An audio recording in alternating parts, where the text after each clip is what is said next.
Ադրբեջանի նախագահ Իլհամ Ալիևը Անկայի մուղայի կենտրոնի բացման արարողությանը հայտարարել է, որ բոլոր նրանք, ովքեր այսօր հաշվի չեն առնում Ադրբեջանին, վաղը կզղջան դրա համար։ Նա 44-օրյա պատերազմում տարած հաղթանակն անվանել է ադրբեջանական ժողովրդի ընդհանուր հաղթանակը եւ նշել, որ Ադրբեջանն այդպիսով ամբողջ աշխարհին ցույց է տվել իր պատմական մեծությունը։ Պատահական չէ, որ նույնիսկ մեծ թշնամաբար տրամադրված շրջանները, ուժերը եւ երկրները գիտեն, որ մենք արժանի ժողովուրդ ենք, հարգանքի արժանի ժողովուրդ եւ մեզ հետ պետք է հաշվի նստել։ Նրանք, ովքեր այսօր մեզ հաշվի չեն առնում գոնե մեր տարածաշրջանում, վաղը կզղջան դրա համար, նշել է նա։ Ալիևի խոսքով պատերազմի ժամանակ Ադրբեջանը հստակ հասկանում էր, թե ով է աջակցում Հայաստանին եւ ինչ ուժեր են կանգնած դրա ետևում, բայց դա նրանց չի կանգնեցրել։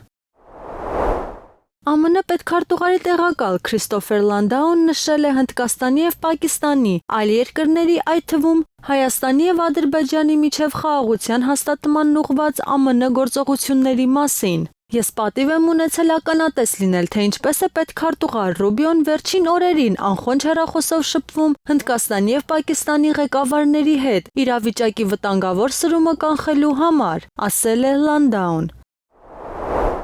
ԱՄՆ նախագահ Դոնալդ Թրամփը եւ փոխնախագահ Ջեյդի Վենսը մեզ բոլորիս, ովքեր աշխատում են իրենց վարչակազմում, հստակ հասկացնել են տվել, որ մեր նպատակն է նպաստել խաղաղության հաստատմանը, լինի դա Հնդկաստանի եւ Պակիստանի, Ռուսաստանի եւ Ուկրաինայի, Իսրայելի եւ նրա հարևանների, Կոնգոյի, ԴՀ-ի եւ Ռուանդայի, Ադրբեջանի եւ Հայաստանի կամ այլ երկրների միջև։ Որպես դիվանագետներ եւ անկեղծ ասած, որպես մարդիկ մենք կոչված ենք կանխել կամ դադարեցնել պատերազմը։ Մենք հպարտ ենք, որ մեր թիմը այսօր կարողացավ կատարել այդ խոստումը եւ երախտագիտություն ենք հայտնում Հնդկաստանի եւ Պակիստանի ղեկավարությանը խոհեմություն եւ զսպվածություն ընտրելու համար, հայտարարել է ԱՄՆ պետքարտուղարի տեղակալ Քրիստոֆեր Լանդաուն։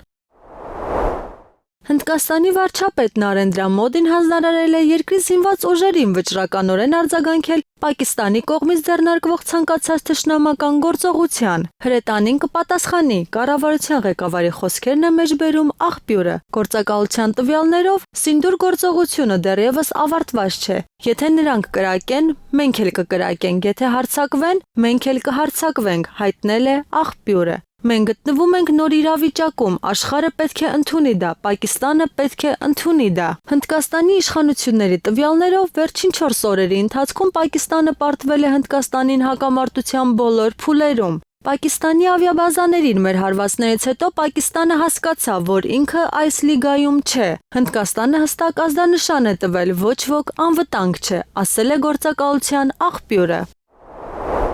Իրանը ոչ մի կերպ չի ընդունում ԱՄՆ-ի պահանջը հրաժարվել իր խաղաղ միջուկային ծրագրից, միջուկային համաձայնագրի շուրջ հետագա բանակցություններ անցկացնելու համար, հայտարարել է Իրանի նախագահ Մասուդ Փեզեշքյանը։ Իրանը չի ձգտում ստեղծել միջուկային զենք։ Նրանք մեզ ասացին, որ ցանկանում են համոզվել, որ մենք չենք ուզում միջուկային զենք ձեռք բերել, մենք լիովին պատրաստ էինք դրան։ Սակայն պահանջը, որը մենք հրաժարվենք մեր խաղաղ միջուկային ծրագրի շրջանակներում հետազոտություններից եւ նրանք սկսեն բանակցություններ մեզ հետ, ոչ մի կերպ ընդունելի չէ, ասել է նախագահը։